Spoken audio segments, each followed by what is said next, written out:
Mirëmbrëma, ky është edicioni qendror I lajmeve këtu në Radio Televizionin Ora News, titujt kryesor. Ora News zbar linjën e përgjegjësive të institucioneve që ngarkohen me ligj për ruajtjen e sigurisë në aeroportin e Rinasit, Shishi informoi për sigurinë e cënuar në aeroport. Ambasadori amerikan Donald Lu letër deputetëve të Kuvendit të Shqipërisë ka ardhur koha për një vendim për reformën në drejtësi. Rama përgjigjen negative propozimit Partisë Demokratike është një hap pas nga vendet e rezervuara, demokratët kaluan të vendet e blinduara, shkruan kryeministri. Britanikët do të qeverisen nga një femër në garë dy femra për të pasuar Cameron. Në këtë mënyrë Britania do të ketë kryeministren e dytë femër pas Margaret Thatcher. Sot përballja e madhe Gjermani-Francë në orën 21 sfida mes kampionëve të botës me vendin organizues të këtij europiani për të mësuar finalisten e dytë. Ora News zbar linjën e përgjegjësive të institucioneve që ngarkohen me ligj për ruajtjen e sigurisë në aeroportin ndërkombëtar të Rinasit. Programi I sigurisë kombëtare të aeroportit përcakton qartë të gjithë zinxhirin e detyrave të aviacionit civil, autoriteteve të aeroportit dhe policisë së shtetit. Ky dokument konfidencial I siguruar nga Ora News është miratuar me vendim qeverie në vitin 2011. Ndërkohë, burimet e sigurisë konfirmojnë se edhe shërbimi informativ shtetëror ka informuar institucionet përgjegjëse në maj të këtij viti për siguri të cënuar në aeroport, një hap që vjen pas testimeve të kryera në pranverë nga aviacioni civil dhe policia. Grabitja e një sasie të konsiderueshme në valutë në pistën e aeroportit të Rinasit, e destinuar për të transportuar fizikisht, ka shkaktuar një valë të gjerë debati në distancë të disa institucioneve, në lidhje me përgjegjësitë për sigurinë në këtë hapësirë. Siguria në aeroportin e vetëm ndërkombëtar në vend ka një shtrat ligjor ku përfshihen disa strategji, ligje, vendime qeverie, kode që synojnë parandalimin e cënimit të sigurisë në këto objekte rëndësisë së veçantë. Një rol të posaçëm në sigurinë e aeroportit mësohet të ketë patur në mënyrë të vazhdueshme edhe shërbimi informativ shtetëror. Burimet të sigurta konfirmojnë për Ora News se kanë qenë shërbimet inteligjente ato që kanë konstatuar pasiguri në aeroportin ndërkombëtar të Rinasit dhe menjëherë kanë vënë në lëvizje strukturat shtetërore përgjegjëse për sigurinë në aviacion, që rezultuan me kryerjen e testimeve të sigurisë në aeroport. Pas marrjes së këtyre informacioneve nga shërbimi informativ shtetëror për siguri të cënuar në aeroport, mësohet se Ministria e Transporteve ka kërkuar nga Autoriteti I Aviacionit Civil verifikimin e tyre dhe marrjen e masave parandaluese. Rezultati I testimit në pranverë të këtij viti dëshmoi siguri të cënuar dhe konstatimet ju përcollën Autoritetit të Aeroportit ndërkombëtar, I cili dorëzoi në Drejtorinë e Aviacionit Civil një plan masash korrigjuese për elementet e sigurisë. Por baza ligjore është ajo që përcakton përgjegjësitë e gjithë secilit në këtë ngjarje të rëndë. Kodi ajror I Republikës së Shqipërisë në nenet 106 dhe 109 sanksionon përgjegjësinë e Autoritetit të Aviacionit Civil për hartimin e programit të sigurisë kombëtare në aviacionin civil, I cili është miratuar me vendim të Këshillit të Ministrave në 10/8/2011. Ky program, I cili është konfidencial, zbërthej në detaj përgjegjësitë e disa institucioneve. Në këtë dokument të siguruar nga Ora News, në lidhje me përgjegjësinë, thuhet: Autoriteti përgjegjës për sigurinë e aviacionit civil është Autoriteti I Aviacionit Civil. Implementimi I programit kombëtar të sigurisë aviacionit civil kryhet nga Drejtoria e Aeroporteve dhe Sigurisë në Autoritetin e Aviacionit Civil. Autoriteti përgjegjës I përcaktuar për sigurinë e aviacionit civil në Republikën e Shqipërisë në planin kombëtar është Ministria e Brendshme dhe Ministria e Punëve Publike dhe Transportit. Zbatimi I programit kombëtar të sigurisë aviacionit civil kryhet nga Autoriteti I Aviacionit Civil dhe Drejtoria e Përgjithshme e Policisë së Shtetit. Përgjegjësitë për sigurinë e aviacionit civil të këtij autoriteti përfshin, por nuk janë të kufizuara në zhvillimin, implementimin dhe përmirësimin e programit kombëtar të sigurisë aviacionit civil të Shqipërisë. Një prej institucioneve të tjera përgjegjëse për sigurinë në aeroport të përcaktuar në programin kombëtar të sigurisë është dhe administrata e operatorit të aeroportit. Konkretisht në këtë kapitull thuhet: Përgjegjësitë specifike të administratës së aeroportit përkatës përfshin, por nuk janë të kufizuara tek vendosjen dhe implementimin e programit të sigurisë së aeroportit në marrjen e masave të forcimit të sigurisë në përputhje me kërkesat e programit kombëtar të sigurisë aviacionit civil të Shqipërisë. Të siguroj vendosjen e Komitetit të Sigurisë të Aeroportit në konformitet me kërkesat e vendosura në programin kombëtar të sigurisë aviacionit civil të Shqipërisë. Të integroj nevojat e sigurisë aviacionit në projektet dhe konstruksionet e mjeteve të reja dhe të alternoj ato me ato ekzistuese në aeroportin përkatës. Përgjegjës për sigurinë në aeroport në programin kombëtar të sigurisë të miratuar në vitin 2011 janë dhe autoritetet e policisë së shtetit. Në kapitullin e përgjegjësive të policisë thuhet: Objekti i punës së autoritetit të policisë së shtetit në kontekstin e sigurisë aviacionit civil është parandalimi dhe zbulimi veprave penale që cënojnë marrëdhëniet e vendosura në këtë fushë mbi kçhyrjen e personave, shtetas shqiptar dhe të huaj, të cilët mund të përbëjnë rrezik për aviacionin civil dhe zonave të kufizuara, marrjen e drejtimit dhe sigurimin e mbështetjes në rastet e situatave të aksidenteve, e të emergjencës, të akteve terroriste dhe të rrëmbimit të avionit, mbështetur dhe në zbatim të planit të hartuar për këtë qëllim.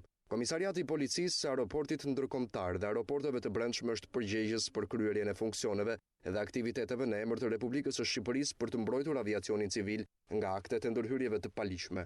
Përgjegjësitë e veçanta të Komisariatit të Policisë së Aeroportit Ndërkombëtar dhe të Aeroporteve të Brendshme në zonën e aeroportit janë si më poshtë: parandalimi dhe zbulimi i krimeve ndaj mjeteve ndihmëse të aviacionit civil, survejimi rutinë dhe patrullimi i zonave të përcaktuara të terminalit të aeroportit, survejimi i pasagjerëve në mbërritje dhe në nisje si dhe të personave të cilët mund të paraqesin kërcënim për aviacionin civil, përgatitjen e planit kontingjent me forcat e ndërhyrjes së shpejtë ose të organizatave të tjera që operojnë në aeroport, në përgjigje dhe në kontrollin e akteve të rrëmbimit, sabotazhit, të kërcënimit me bombë ose të tjera kërcënime, të sulmeve në tokë si dhe çrregullimeve civile. Përgatitjen e parashikimeve të përgjigjes së specializuar që përfshin, por nuk kufizohen vetëm tek njësitë antiterroriste, ndërhyrje armatosur, mbisedimet mbi pengjet dhe të mjeteve eksplozive. Përgatitjen e parashikimeve të ndërhyrjes së shpejtë me armë në rast të incidenteve të mëdha në aeroportin ndërkombëtar dhe të aeroporteve të brendshëm. Trajnimi përkatës të personelit të policisë në lidhje me praktikat e sigurisë aviacionit civil, si dhe procedurat gjatë kryerjes së operimeve përkatëse. Aeroporti ndërkombëtar i Rinasit është kthyer sot në epiqendrën e një debati të fortë lidhur me përgjegjësinë mbi sigurinë pas grabitjes në pistë një sasie të konsiderueshme valute e destinuar për transport fizik. Autoritetet shtetërore janë në pritje të hetimeve, të cilat duket se do zgjasin gjatë dhe do të përfshinë një rreth të gjerë institucionesh dhe zyrtarësh, pasi edhe vala e përgjegjësive duket qartë se është sa e gjatë, aq edhe e gjerë. Mimoza Picari, Ora News, Tiranë. E gjithë dosja hetimore për grabitjen spektakolare në Rinas, përgjegjësitë institucionale apo individuale të personave të akuzuar për shpërdorim detyre do të hetohen nga një grup hetimor i Prokurorisë së Krimeve të Rënda. 7 ditë pas ngjarjes, Prokuroria e Krujës, e cila nisi fillimisht hetimet, ka shpallur mos kompetencën pas dyshimeve se grabitja është kryer nga një grup i strukturuar kriminal. Dosja së përgrabitjes në Rinas si dhe procedimet e tjera të lidhura me këtë ngjarje do të hetohen të gjitha nga Prokuroria e Krimeve të Rënda. 7 ditë pas ngjarjes, Prokuroria e Krujës, e cila ka në jurisdiksion pistën e aeroportit Nën Tereza, ku ndodhi grabitja, ka shpallur mos kompetencën për ta hetuar këtë çështje, duke transferuar hetimin Prokurorisë së Krimeve të Rënda. Ky vendim është marrë këto të njëjtë teksa Prokuroria e Krujës, e cila hetoi 5 zyrtarë të arrestuar për shpërdorim detyre, e ka përcjell aktet hetimore Prokurorisë së Krimeve të Rënda. Burime pranë organit të akuzës thanë se ky vendim është marrë pas dyshimeve se grabitja është kryer nga një grup i strukturuar kriminal. Pas këtij vendimi pritet që 5 të arrestuarit përfshin zyrtarët e kompanisë private të sigurisë së Rinas, ICTS, shoqëruesi i parave nga kompania Nazeri 2000 dhe drejtuesi teknik i aeroportit Vangel Nikolli, të dalin sërish para gjykatës së Krimeve të Rënda për vlerësimin e masës sigurisë si gjykatë kompetente. Ndërkohë që dosjes pritet i bashkangjiten dhe hetimet për 2 grabitjet e tjera të ndodhura në segmentin Rinas-Tiranë, për të cilat ka dyshime se janë i njëjti grup, i cili ende nuk është zbuluar. Një ditë më parë, Prokuroria e Krujës bëri sekuestrimin e të gjithë provave shkresore në lidhje me këtë hetim, i cili është zgjeruar edhe me gjetjen e përgjegjësive për dështimin e sigurisë në aeroportin e vetëm ndërkombëtar në vend. Grabitja spektakolare në aeroportin e Rinasit ndezi debate në sallën e parlamentit, ndërsa ish kryeministri Sali Berisha akuzoi bankat se bashkëpunojnë me grabitësit. Berisha tha se deklarata e ministrit të Brendshëm se nuk ka përgjegjësi është dorëzim para sigurisë së vendit. Për ish kryeministrin reagoi deputeti socialist Erion Braçe, i cili kërkoi Bankës së Shqipërisë të reagojë duke cilësuar sulm ndaj sistemit bankar. Grabitja në aeroportin e Rinasit ndezi debate në parlament. Ish kryeministri Sali Berisha bëri përgjegjëse qeverinë, ndërsa sipas tij lidhjet me krimin bën të mundur realizimin e kësaj grabitje. Ai ka thënë se policia me deklaratën se nuk ka përgjegjësi lau duar për ngjarjen, ndërsa akuzoi bankat se bashkëpunojnë me grabitësit. Atyre që ja u vjedhin, ja u vran barkun, o qytetar. Ata në kursimet tuaja. Mos kujtoni se ata u dobësuan apo humbën dhjam, jo, i kanë siguruar të gjitha. Prandaj dhe i vjedhin bashkërisht me qeveritarët. I vjedhin bashkërisht dhe bëhen në 12 minuta disponues të 20 milion eurove në zemrën e vendit që duhet jetë më i sigurt në Shqipëri. Ndaj akuzave të Berishës ka reaguar deputeti i Partisë Socialiste Erion Braçe, i cili ka cilësuar deklaratat e ish kryeministrit si një sulm ndaj sistemit bankar. Natyrisht që është një deklaratë e pistë, e ndyrë, e pavërtet, e rreme, dhe që synon gjithnjë më shumë atë që Sali Berisha po e kërkon prej 3 vitesh, destabilizimin në këtë vend. Sekretari i përgjithshëm i Lëvizjes Socialiste për Integrim, Luan Rama, zbuti tonet me Ministrinë e Brendshme, por ai tha se nga grabitja në aeroport u cënua siguria kombëtare. Se asja kam lejuar dhe asja lejoj vetes të bëj definicione për fajsi apo pa fajsi të institucioneve apo të drejtuesve të tyre. Po, thash edhe që duhet bërë analizë detajuar për të përcaktuar përgjegjësitë konkrete. Kush është kundër kësaj? Ku qëndron herezia në gjithë këtë qëndrim? Ku është cënuar rënd edhe njëherë po them siguria kombëtare, është sfiduar rënd siguria kombëtare nga një grup kriminali armatosur, atëherë gjithsecili le ta nxjerrë përgjegjësinë vet. Na lini ne policëve të bëjmë polici.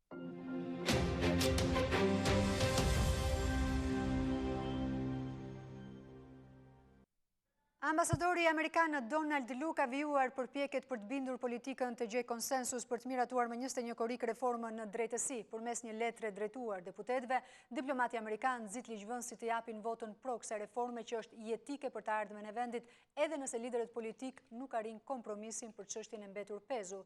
Ambasadori Lu nënvizon në letër se Shtetet e Bashkuara të Amerikës dhe Bashkimi Evropian janë kundër vendeve të rezervuara, duke argumentuar se kjo formulë do t'i etikonte menjëherë anëtarët e Komisionit vetingut ose pro qeveris ose pro opozitës.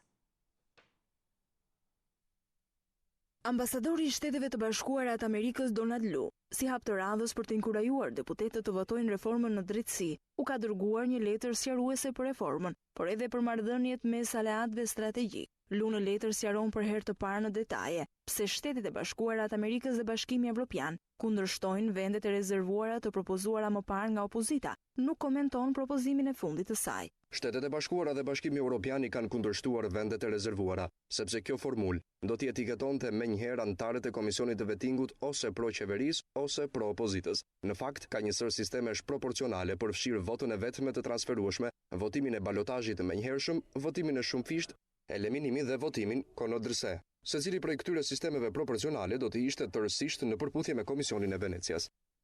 Donald Lu thotë se vendet e rezervuara nuk janë rekomandimi i Komisionit të Venecias. Sugjerojmë që ndërsa merrni në konsideratë rekomandimin e Komisionit të Venecias, të lexoni që të dy paragrafët, si 61 dhe 68. Të dy paragrafët vërejnë se qeveria dhe opozita e kanë të vështirë të bien dakord për shumicën e cilësuar me 3/5 apo 2/3 e votave për zgjedhjen e anëtarëve të komisioneve. Komisioni i Venecias rekomandon që nëse të dy palët nuk mund të gjejnë kompromis, mund të marrin në konsiderat përdorimin e një sistemi proporcional. Ata nuk rekomandojnë apo përmendin kurrë modelin e vendeve të rezervuara. Ambasadori amerikan, në letrën dërguar ligjvënësve shqiptar, thotë se 21 korriku është koha për vendimarrje dhe i fton ata që të votojnë pro projektit, pavarësisht arritjes ose jo të një konsensusi mes palëve. Duhet të mbështesim të gjithë kërkimin për kompromis. Megjithatë, nëse udhëheqësit politik nuk e duan kompromisin dhe nuk bien dakord për një test të përbashkët, ju bëjmë thirrje që ju të votoni reformën. Shefi i diplomacisë amerikane në letër ka dhe një mesazh për Shqipërinë bashkë me një paralajmërim. SBA-t kanë qenë gjithmonë aleati strategjik i Shqipërisë. Korrupsioni sot kërcënon shëndetin e shoqërisë suaj dhe dobëson aleancën tonë. Si aleati i NATO-s, është në interesin e SBA dhe Shqipërisë të mbetet një demokraci e sigurt. Bashkimi Evropian dhe Olanda i kanë kërkuar qytetarëve shqiptar që të mos rinë duar kryq, por të bëjnë presion tek deputetët për miratimin sa më parë të reformës në drejtësi. Ambasadorja e Bashkimit Evropian Romana Vlautin dhe Olandës Van de Weert deklaruan në 1Z se reforma në drejtësi duhet miratohet deri më 21 korrik. Deklaratat u bën gjatë një ceremonie me rastin e marrjes së presidencës së Bashkimit Evropian nga Slovakia, ku ambasadori slovak tha se prioritet mbetet forcimi ekonomik i Europës dhe pavarësia energjetike. Bashkimi Evropian i kërkon qytetarëve të mos qëndrojnë të tërhequr përballë dyzimeve që po prodhon politika, por të ushtrojnë presion tek përfaqësuesit e tyre për miratimin e reformës në drejtësi. Ambasadorja Romana Vlautin ka përcjellë thirrjen e kolegut të saj Donald Lu, që apeloi të rinjve të kërkojnë deputetëve miratimin e reformës, duke dërguar apelin e saj tek i gjithë populli shqiptar. Jam duke pritur datën 21 korrik, por kam një mesazh për qytetarët. Ata duhet sigurohen që zëri i tyre të dëgjohet, për më së shumti të dëgjohet atë ditë, për të miratuar këtë reformë mjaft e rëndësishme për vendin. Në të njëjtën linjë ishte edhe ambasadori e Holandës në vendin ton, Davy van der Werd, e cila i kujtoi deputetëve se kush i ka çuar në sallën e kuvendit. Reforma në drejtësi është prioriteti kryesor për integrimin evropian. Qytetarët shqiptar duhet të detyrojnë parlamentarët që të miratojnë këtë reformë. Më duhet të kujtoj se politikanët janë në dorën e qytetarëve, pasi janë ata, të cilët i kanë çuar aty me votë. Këto deklarata u bën gjatë një ceremonie me rastin e marrjes së presidentes së BE-s nga Slovakia. Ambasadori slovak Milan Ciganik shpalosi prioritetet kryesore të presidencës, ku më rëndësishme duhet forcimi ekonomik i Europës dhe pavarësia energjetike.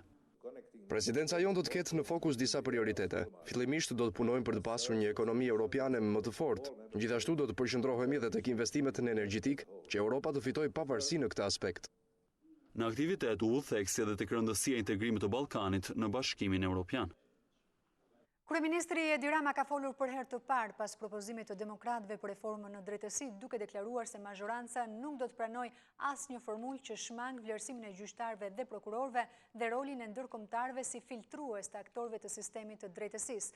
Në një reagim në Facebook, shefi i qeverisë thotë se propozimi i demokratëve nuk sjell asgjë të re, përveç se forcon ndikimin e partive tek anëtarët e institucioneve të vetingut, pasi nga vendet e rezervuara, tashmë Partia Demokratike me formulën e saj ka kaluar tek vendet e blinduara.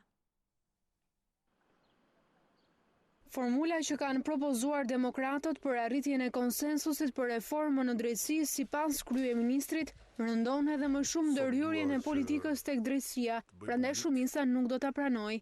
Edi Rama reagoi në Facebook për sugjerimin e demokratëve në një shkrim me titull "Propozimi i ri apo avazi i vjetër", duke deklaruar se demokratët jo vetëm nuk janë tërhequr nga vendet e rezervuara, por me formulën prej 12 antarësh kanë forcuar pozitat e partive mbi antarët e institucioneve të vetingut.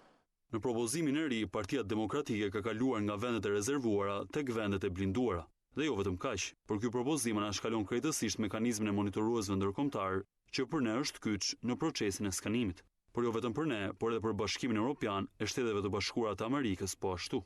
Kryeministri gjithashtu i ka bërë të qartë se mazhoranca nuk do të dakordsohet për asnjë formulë që shmang rolin e filtruesit të ndërkombëtarëve në vlerësimin e gjyqtarëve dhe prokurorëve. Pa vetingun, kjo reformë s'ka asnjë vlerë. Po ashtu me një veting të bërë nga të zgjedhurit e partive e pa pjesëmarrjen e ndërkombëtarëve në procesin e përzgjedhjes së anëtarëve të këtij komisioni, përsëri kjo reformë s'ka asnjë vlerë. Në fund, kryeministri thotë se konkluzioni është i thjeshtë, ose këtë reformë historike në drejtësi e do vetëm Partia Demokratike dhe po sabotohet nga ndërkombëtarët dhe shumica, ose një frikë e madhe nuk e le Partinë Demokratike ta votojë atë. Reforma në drejtësi natyrshëm zuri sërish një pjesë të mirë të debatit politik në kuvend, marrë shkas edhe nga letra ambasadorit Donald Lu për deputetet. Ish kryeministri Sali Berisha nuk ju referua për asnjë moment letrës së ambasadorit, por ftoi mazhorancën ta mbështesë propozimin e demokratëve. Por socialisti Erion Braçe cilsoi atë një përpjekje për të përjashtuar nga vetingu Shtetet e Bashkuara të Amerikës dhe Bashkimin Evropian. Palët sërish dëshmuan se janë larg mundësisë së gjetjes së një konsensusi, ndërsa Oert Bylykbashi tha se vendet e rezervuara nga cilat opozitarë tërhequr kanë qenë propozimi Obdat dhe Euralius. Socialistët kanë renditur argumentat e para kundër propozimit të ri të Partisë Demokratike për konstituimin e 4 institucioneve kushtetuese në kuadër të reformës në drejtësi. Erion Braçe në parlament tha se Partia Demokratike me këtë propozim po kërkon të përjashtojë nga vetingu ndërkombëtarët. Deklaratat e socialistit Braçe erdhën si reagim ndaj thirrjes së ish kryeministrit Berisha për ta pranuar propozimin si zgjidhje për një reformë konsensuale. Ftoj edhe një herë të arsyetoni edhe propozimin e fundit të Partisë Demokratike. Një propozim që absolutisht garanton shkallën më të lartë të atij trupi që do bëj vetingun, të pavarësisë atij trupi që do bëj vetingun. Ky është problemi që po e mban peng reformën, na ndan ne nga ju dhe ju ndan ju nga shqiptarët. Propozimi i djeshëm i Lulzim Bashës është një mashtrim i madh. Nuk ka asgjë të re. E vetmja e re në propozimin e Lulzim Bashës është fakti që Lulzim Basha, nuk po them Partia Demokratike, po Lulzim Basha kërkon të përzërë nga procesi i vetingut të gjithë ndërkombëtarët, ta harroj Lulzim Basha dhe Sali Berisha. Deklaratat e Braçës u cilësuan spekulim nga Partia Demokratike. Oer Byllykbashi sqaroi propozimin e opozitës, ndërsa tha se nuk përfshin partitë politike në proces dhe mbron antarët e vettingut nga etiketimet politike. Vota sekrete garanton diçka që është thelbësore. Pamundësinë e plot për të etiketuar politikisht asnjë prej 12 kandidaturave që do dalin për komisionet e vettingut. Byllykbashi në reagimin ndaj Erion Braçës në parlament, një përgjigje indirekte kishte edhe për letrën e ambasadorit Donald Lu, ku theksonte se vendet e rezervuara nuk janë rekomandimi i Venecias. Partia Demokratike ka lëvizur nga propozimi i bërë nga Obdat dhe Uralius dhe i pranuar për një shqenë shkurt, i mishëruar dhe në draftin që paraqiti Partia Demokratike në muajin maj, i vendeve të rezervuara, një propozim qartazi i ndërkombëtarëve, sipas tyre në përputhje të plot me Komisionin e Venecias. Në debat u përfshi dhe antari i majt në Komisionin e Reformës në Drejtësi Paneli Majko, i cili kishte një këshill për opozitën. Në ditë të vështira kur këtu duhet vinin tanke dhe helikopter, ne i kthejmë syt nga Shtetet e Bashkuara të Amerikës.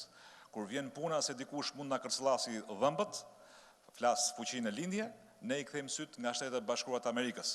Por kur Shtetet e Bashkuara të Amerikës na kërkojnë ne të hedhim disa hapa për të mirën tonë në drejtimin që ata mendojnë se është më e mira për publikun, për shoqërinë shqiptare dhe për shtetin shqiptar, këtu fillojnë historitë pastaj me sovranitet, me mosndryrjen punë të brendshme.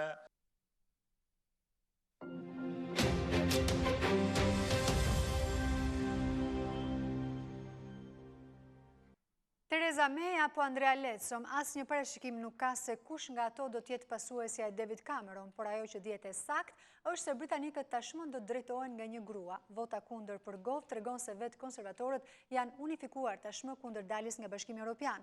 Në këtë mënyrë, britanikët mund të drejtohen nga një tjetër kryeministre femër pas Margaret Thatcher. Theresa May dhe Andrea Leadsom do të përballen në garën për kreun e Partisë Konservatore dhe gjithashtu për postin e kryeministrit të vendit pas eliminimit nga gara të ministrit të drejtësisë Michael Gove. Ministri e Brendshme May mori 199 vota, ajo e Energjisë Leadsom 84, kurse Gove vetëm 46 vota.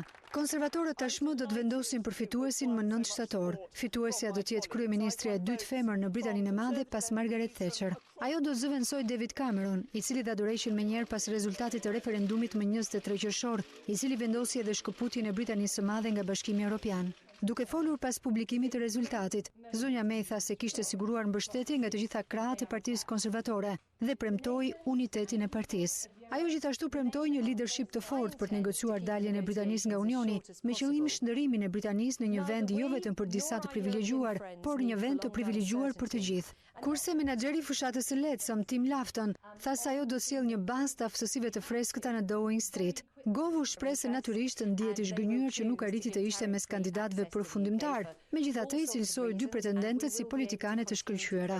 Ai mirëpriti faktin se Britania e Madhe mund të ketë një tjetër kryeministre femër pas Margaret Thatcher dhe kërkoi që debati të jetë i civilizuar, pozitiv dhe me nota optimiste. Të drejtën e votës do ta kenë anëtarët e Partisë Konservatore që kanë të paktën 3 muaj që janë pjesë e kësaj force politike. Pavarësisht se kërkoi ndjes për marrjen e vendimeve të gabuara në luftën e Irakut, ish kryeministri britanik Tony Blair është shprehur se bota është sot më e mirë fal vendimit për të rrëzuar regjimin e Saddam Hussein. Ish kreu i ekzekutivit britanik tha se është i gatshëm për të mbajtur përgjegjësi për veprimet e tij, por nënvizoi se lufta ishte vendimi i duhur për t'u marrë në ato rrethana. Vetëm një ditë pas publikimit të informacioneve të grumbulluara nga çështja e njohur si hetimi i Irakut, ish kryeministri britanik Tony Blair ka deklaruar se bota do të ishte në një pozitë edhe më negative, në rast se koalicioni ndërkombëtar i udhëhequr nga Shtetet e Bashkuara nuk do të merrte vendimin për të rrëzuar regjimin e Saddam Hussein. Gjatë një interviste, ish kreu i ekzekutivit britanik pranoi edhe një herë disa gabime, siç ishin mosvënia në dyshime të dhënave të grumbulluara nga agjencitë inteligjente për armët e shkatrimit në mas, por nënvizoi se në qasjen e tij personale, ai vion që të mbështesi ident se lufta ishte vendimi i dur për t'u marrë në ato rrethana. I sincerely believe that we would be in a worse position if we hadn't acted in that way. Now, I may be completely wrong about that.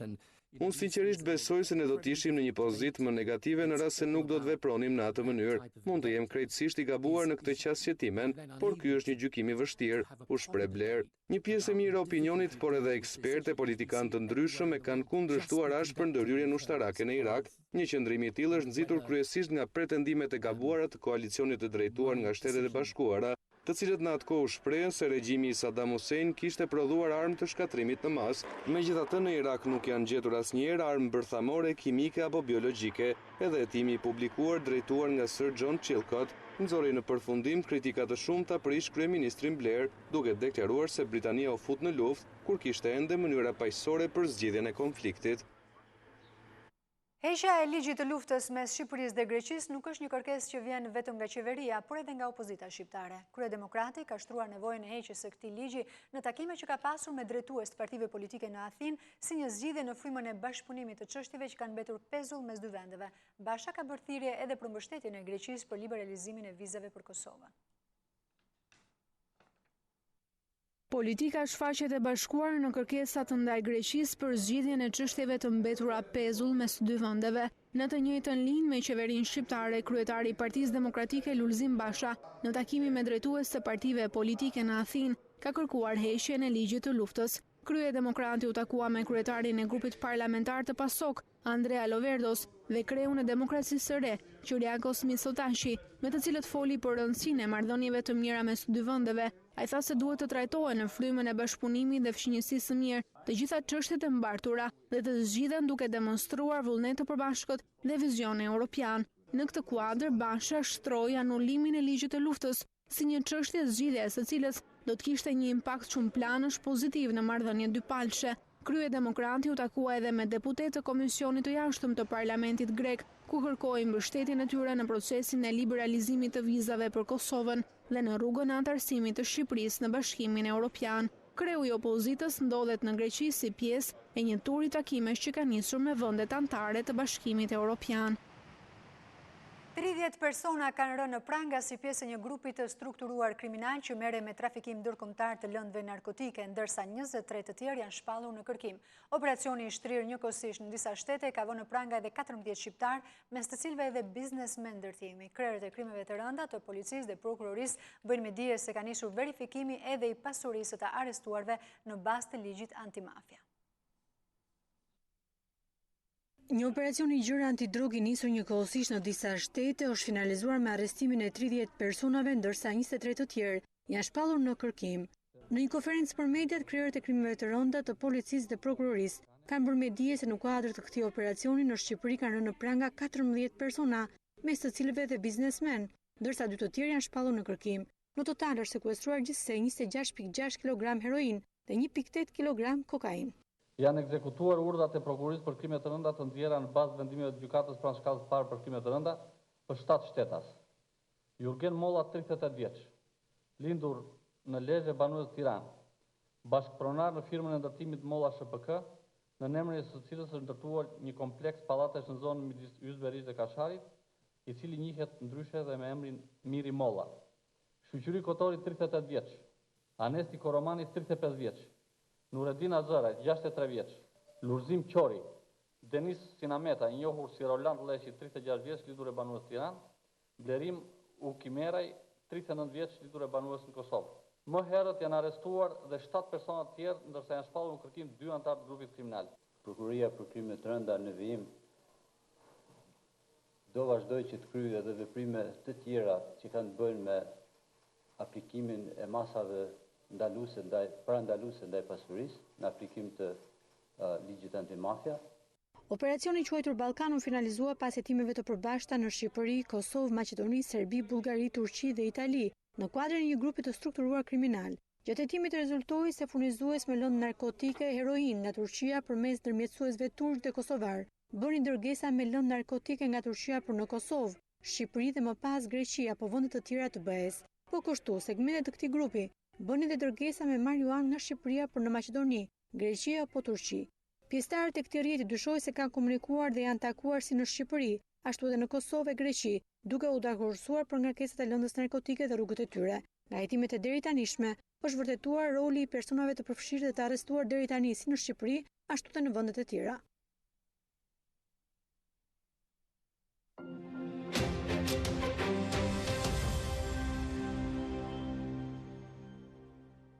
Konsolidimi fiskal dhe ristrukturimi ekonomik do t'jenë synimet kryesore të reformave ekonomike 2017-2019. Hartimi i këtij dokumenti, i cili synon rritjen e konkurrueshmërisë, ka nisur në drejtimin e ministres Milva Ekonomi, edhe me mbështetjen e Bashkimit Evropian dhe OECD-s. Ndërkohë, Bashkimi Evropian bën apel që t'i kushtohet më shumë vëmendje uljes së papunësisë dhe të borxheve. Në 2 vitet e ardhshme, Shqipëria duhet i kushtoj vëmendje të veçantë uljes së papunësisë dhe borxheve. Ky ka qenë apeli i bërë nga shefi i operacioneve të Bashkimit Evropian në Shqipëri, Ingv Engstrom, gjatë diskutimit të programit të reformave ekonomike 2017-2019 me përfaqësues të institucioneve shqiptare të linjës. Ka zhvillime pozitive sa i përket rritjes ekonomike, por mbeten akoma edhe shumë pengesa që duhet të shihen me kujdes, që në terma afatgjata arrihet një rritje e qëndrueshme dhe gjithëpërfshirëse, duhet të ndiqen çështjet që lidhen me rritjen e produktivitetit, nivelin e lartë të papunësisë dhe të zgjidhet çështja e borxheve në rritje, pavarësisht masave është e rëndësishme dhe implementimi i tyre në terren. Ministri i Zhvillimit Ekonomik Milva Ekonomi o shpreh se pavarësisht arritjeve duhet që të vijojë puna në drejtim të konsolidimit fiskal dhe ristrukturimit të ekonomisë. Pikërisht për këtë gjë, për konsolidimin ton fiskal dhe për vazhdimin e ristrukturimit të ekonomisë. Lajmi i mirë që vjen nga Parisi ishte lajmi që vendet e Ballkanit ja dolën, sepse në përgjithësi vendet e Ballkanit kanë ecur me shpejtësi të kënaqshme. Natyrisht që duhet bëjmë më shumë, por optimizmin për të shkuar përpara e kemi që të gjithë. Dhe optimizmi që për të shkuar përpara duhet vi pikërisht nga ky koordinim që duhet ta forcojmë dhe më tej me njëri tjetrin. Shqipëria është mbështetur në hartimin e këtij dokumenti ekonomik nga Bashkimi Evropian dhe OECD.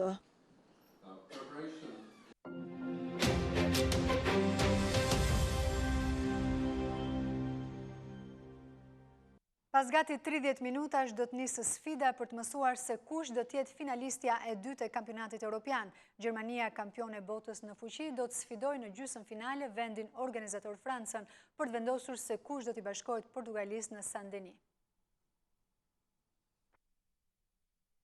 Një sfidë e pasur me gjithçka, dueli në çdo repart dhe betejë për çdo centimetër për të përcaktuar në fund finalistin e dytë të kampionatit evropian. Gjermani-Francë është një ndër përballjet që projektohet si ndër më të rejset e këtij eventi. Kampionët e botës kundër të zotëve të shtëpisë. Joachim Löw në një krah, Didier Deschamps në anën tjetër. Loja me qarkullim të dendur të topit të gjermanëve kundër super talentit ofensiv të francezëve. Megjithatë, kjo sfidë nuk vjen full-up shumë për pancerat. Mats Hummels, një nga shtyllat e mbrojtjes, është diskualifikuar, ndërsa Khedira dhe Gomez janë të dëmtuar. Gjithsesi, lajmi pozitiv ka ardhur nga Schweinsteiger, që duket se do të jetë i gatshëm. Pra në skemën 4-2-3-1, pritet që tekniku 56 vjeçar të aktivizojë Neuer në port. Katërshja e mbrojtjes do të formohet nga Kimmich në të djathtë, Paredes dhe Boateng në qendër dhe Hector në të majtë. Digën në mesfushë do ta përbëjnë Schweinsteiger dhe Kroos, kurse Draxler, Ozil dhe Götze do të jenë pas krave të Thomas Müller. Me këtë të fundit që ka gjasa të marrë rolin e qendër sulmuesit. Në kampin tjetër mund të buzëqesh Deschamps, pasi rikthehen dy lojtarë që nuk luajtën për shkak pezullimit ndaj Islandës, Rami dhe Kante. Në këtë mënyrë tekniku nga Bayone pritet të aplikojë skemën 4-3-3.